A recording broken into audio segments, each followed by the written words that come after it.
ನಮಸ್ಕಾರ. ನಾವು ಇವತ್ತು ನಿಮಗೆ ಒಂದು ಆಧ್ಯಾತ್ಮಿಕ ಮತ್ತು ಐತಿಹಾಸಿಕ ಪಯಣಕ್ಕಾಗಿ ತುಮಕೂರು ಜಿಲ್ಲೆಯ ಮಧುಗಿರಿಗೆ, ಅದೊಂದು ಬೆಟ್ಟದ ಊರು, ಅಲ್ಲಿಗೆ ಕರ್ಕೊಂಡು ಹೋಗ್ತಾ ಇದ್ದೀವಿ. ಮಧುಗಿರಿ ಏಷ್ಯಾದಲ್ಲಿಯೇ ಅತಿ ದೊಡ್ಡ ಏಕಶಿಲಾ ಗ್ರಾನೈಟ್ ಬೆಟ್ಟಗಳಲ್ಲಿ ಒಂದಾಗಿರೋ ಈ ಮಧುಗಿರಿ ಕೋಟೆಯ ಪಾದದ ಬಳಿ ಇರೋದು ಈ ಎರಡು ದೇವಸ್ಥಾನಗಳು, ಮಲ್ಲೇಶ್ವರ ದೇವಾಲಯ ಮತ್ತು ವೆಂಕಟೇಶ್ವರ ದೇವಾಲಯ. ಈ ಎರಡೂ ದೇವಾಲಯಗಳನ್ನು ನಾವಿವತ್ತು ದರ್ಶನ ಮಾಡೋರಿದ್ದೀವಿ. ವಿಜಯನಗರ ಸಾಮ್ರಾಜ್ಯದ ಕಾಲದಿಂದಲೂ ಮೈಸೂರು ರಾಜವಂಶದವರೆಗೆ ಈ ಪ್ರದೇಶ ಸಂಸ್ಕೃತಿ ಮತ್ತು ಶೌರ್ಯಕ್ಕೆ ಸಾಕ್ಷಿಯಾಗಿದೆ. ಇಂದಿಗೂ ಈ ಪ್ರದೇಶದ ಗಾಳಿ, ಬೆಟ್ಟ ಮತ್ತು ದೇವಾಲಯಗಳು ಭಕ್ತಿಯ ವಾತಾವರಣದಿಂದ ತುಂಬಿಕೊಂಡಿದ್ದಾವೆ. ನಾವೀಗ ಮೊದಲು ಪ್ರವೇಶ ಮಾಡ್ತಾ ಇರೋದು ಭಗವಾನ್ ಮಲ್ಲೇಶ್ವರ ದೇವಾಲಯ.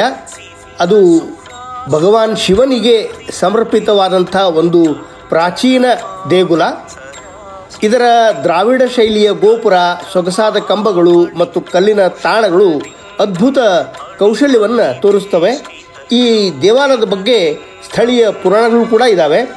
ಇಲ್ಲಿ ಶಿವನಿಗೆ ಪ್ರಾರ್ಥನೆ ಸಲ್ಲಿಸಿದರೆ ಎಲ್ಲ ಸಂಕಟಗಳು ನಿವಾರಣೆ ಆಗ್ತವೆ ಅಂತ ಭಕ್ತರು ನಂಬ್ತಾರೆ. ಪ್ರತಿ ವರ್ಷ ಮಹಾಶಿವರಾತ್ರಿ ವೇಳೆ ಈ ದೇವಾಲಯ ಭಕ್ತರ ಸಮುದ್ರದಿಂದ ತುಂಬಿಬಿಟ್ಟಿರ್ತದೆ. ನಮಗೆ ಇಲ್ಲಿ ಕೇಳೋ ಘಂಟಾನಾದ ಮತ್ತು ದೇವರ ಅಲಂಕಾರ ಎಲ್ಲವೂ ಮನಸ್ಸಿಗೆ ಶಾಂತಿ ನೀಡುತ್ತದೆ. ಮಲ್ಲೇಶ್ವರ ದೇವಾಲಯವು ಬೃಹದಾಕಾರದಲ್ಲಿದ್ದು ಗರ್ಭಗೃಹ, ಅಂತರಾಳ, ನವರಂಗ, ಮುಖಮಂಟಪ, ನಂದಿ ಮಂಟಪಗಳನ್ನು ಒಳಗೊಂಡಿದೆ. ಗರ್ಭಗೃಹದಲ್ಲಿ ವರ್ತುಲಾಕಾರದ ಪಾಣಿಪೀಠದ ಮೇಲೆ ಮಲ್ಲೇಶ್ವರ ಸ್ವಯಂಭೂ ಲಿಂಗವಿದೆ. ನವರಂಗದಲ್ಲಿ 4 ಕಂಬಗಳಿದ್ದು ಅದರಲ್ಲಿ ಗಣಪತಿ, ಯತಿಗಳು, ನಟರಾಜ ಮುಂತಾದ ಕಿರುಶಿಲ್ಪಗಳಿವೆ. ನವರಂಗದ ಪ್ರವೇಶ ದ್ವಾರದಲ್ಲಿ ಸುಮಾರು 6 ಅಡಿ ಎತ್ತರದ ಶೈವ ದ್ವಾರಪಾಲಕರ ಶಿಲ್ಪಗಳಿವೆ. ಮುಖಮಂಟಪವು ಬಹಳ ಸೊಗಸಾಗಿದ್ದು 40 ಕಂಬಗಳನ್ನು ಹೊಂದಿದೆ. ನಂದಿ ಮಂಟಪದಲ್ಲಿ ಸುಮಾರು 4 ಅಡಿ ಎತ್ತರದ ಸುಂದರವಾದ ನಂದಿಯ ಮೂರ್ತಿ ಇದೆ. ಮಲ್ಲೇಶ್ವರ ಆಲಯದ ಪಕ್ಕದಲ್ಲಿ ಪಾರ್ವತಿ ಅಮ್ಮನವರಿಗೆ ಪ್ರತ್ಯೇಕ ಗುಡಿ ಇದೆ. ಈ ದೇವಾಲಯದ ಆಕರ್ಷಕ ಭಾಗ ದೇವಾಲಯದ ಈಶಾನ್ಯ ದಿಕ್ಕಿನಲ್ಲಿರೋ ಕಲ್ಯಾಣ ಮಂಟಪ ಆಗಿರುತ್ತದೆ. 4 ಕಂಬಗಳನ್ನು ಹೊಂದಿರೋ ಈ ಮಂಟಪದಲ್ಲಿ ಕಂಬಗಳಿಗೆ ಹೊಂದಿಕೊಂಡಂತೆ ತುಂಬುರು, ನಾರದರು, ಗಡ್ಡಧಾರಿ ಮುನಿಗಳ ಆಳೆತ್ತರದ ಆಕರ್ಷಕ ಶಿಲ್ಪಗಳಿವೆ. ಈ ದೇವಾಲಯದ ಸುತ್ತಲೂ ಪ್ರಾಕಾರಗಳಲ್ಲಿ ಶಿವಲಿಂಗಗಳು, ಗಣೇಶ, ಮಹಿಷಾಸುರ ಮರ್ದಿನಿ, ದಕ್ಷಿಣಾಮೂರ್ತಿ ಮುಂತಾದ ಮೂರ್ತಿಗಳನ್ನು ಕಿರು ಗುಡಿಗಳಲ್ಲಿ ಪ್ರತಿಷ್ಠಾಪಿಸಲಾಗಿದೆ. ದೇವಾಲಯ ಬೃಹದಾಕಾರದ ಪೌಳಿ ಗೋಡೆಯನ್ನು ಹೊಂದಿದ್ದು ಪಕ್ಕದಲ್ಲಿರೋ ವೆಂಕಟೇಶ್ವರ ದೇವಾಲಯಕ್ಕೆ ದರ್ಶಿಸಲು ಈ ದೇವಾಲಯದಿಂದ ಸಂಪರ್ಕ ದ್ವಾರವಿದೆ. ದೇವಾಲಯ ವಿಶಾಲವಾದ ಪ್ರಾಕಾರ ದ್ವಾರವನ್ನು ಹೊಂದಿದ್ದು ಸುಂದರವಾದ ರಾಜಗೋಪುರವಿದೆ. ಮಧುಗಿರಿಯ ಮಲ್ಲೇಶ್ವರ ಸ್ವಾಮಿಗೆ ಕಾರ್ತೀಕ ಮಾಸದ ಸೋಮವಾರಗಳಲ್ಲಿ ಹಾಗೂ ಶಿವರಾತ್ರಿಯಲ್ಲಿ ಮತ್ತು ಸಂಕ್ರಾಂತಿ ಹಬ್ಬಗಳಲ್ಲಿ ವಿಶೇಷ ಪೂಜೆ ಜರುಗುತ್ತದೆ. ಮಲ್ಲೇಶ್ವರ ಸ್ವಾಮಿಯ ಬ್ರಹ್ಮ ರಥೋತ್ಸವವು ಚೈತ್ರ ಮಾಸದ ತ್ರಯೋದಶಿ ಉತ್ತರ ನಕ್ಷತ್ರ ದಿನ ಏಪ್ರಿಲ್ ತಿಂಗಳಲ್ಲಿ ಬರ್ತದೆ. ಅದರ ಹಿಂದಿನ ದಿನ ಗಿರಿಜಾ ಕಲ್ಯಾಣೋತ್ಸವ ನಡೆದು ಬಹು ವೈಭವದಿಂದ 11 ದಿನಗಳ ಕಾಲ ಈ ಕಾರ್ಯಕ್ರಮ ನೆರವೇರ್ತದೆ. ಮಲ್ಲೇಶ್ವರ ದೇವಾಲಯದ ಪಕ್ಕದಲ್ಲಿಯೇ ಅದಕ್ಕೆ ಹೊಂದಿಕೊಂಡಿರುವಂತಹ ಮಧುಗಿರಿಯ ಮತ್ತೊಂದು ಪ್ರಮುಖ ದೇವಾಲಯ ಶ್ರೀ ವೆಂಕಟೇಶ್ವರ ದೇವಾಲಯ.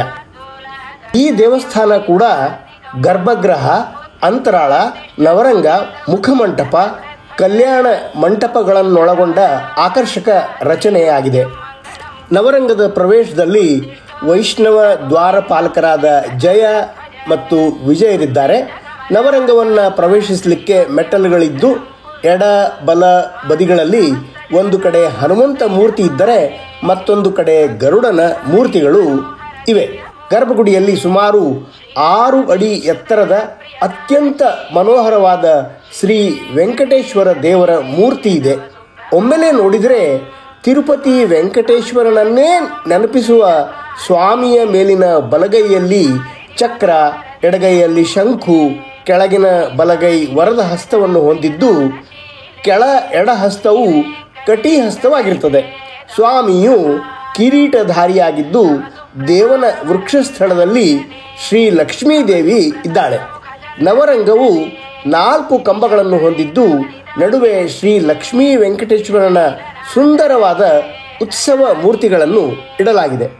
ಬಹು ದೊಡ್ಡದಾದ ಪ್ರಾಕಾರವನ್ನು ಹೊಂದಿರುವ ಈ ದೇವಾಲಯದಲ್ಲಿ ಶ್ರೀ ವೆಂಕಟೇಶ್ವರ ದೇವಾಲಯ ಎಡ ಮತ್ತು ಬಲಗಳಲ್ಲಿ ಪದ್ಮಾವತಿ ಮತ್ತು ಅಲಮೇಲು ಮಂಗಮ್ಮನ ದೇವಿಯರ ದೇವಸ್ಥಾನಗಳಿವೆ.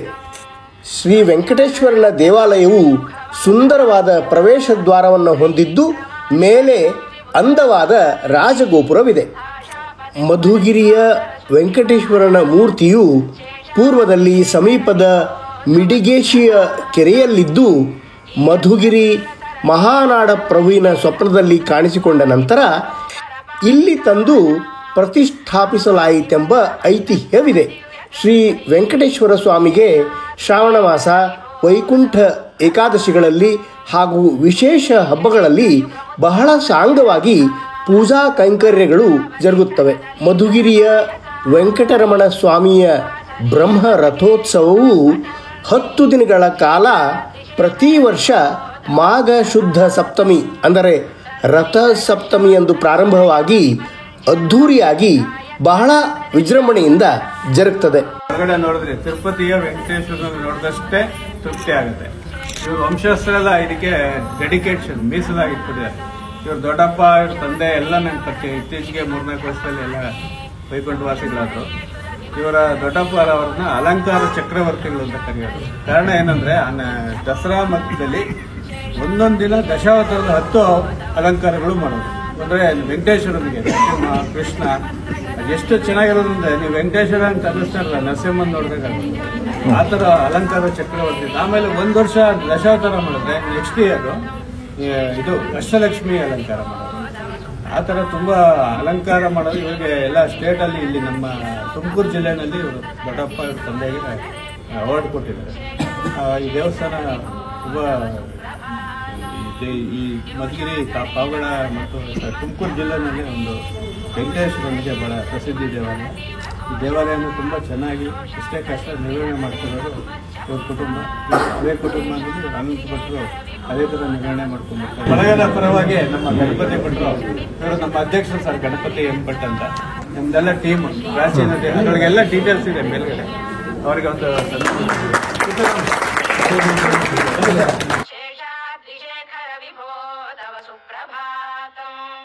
ಶ್ರೀಮನ್ನಭೀಷ್ಟವರದಾಖಿಲ ಲೋಕಬಂಧು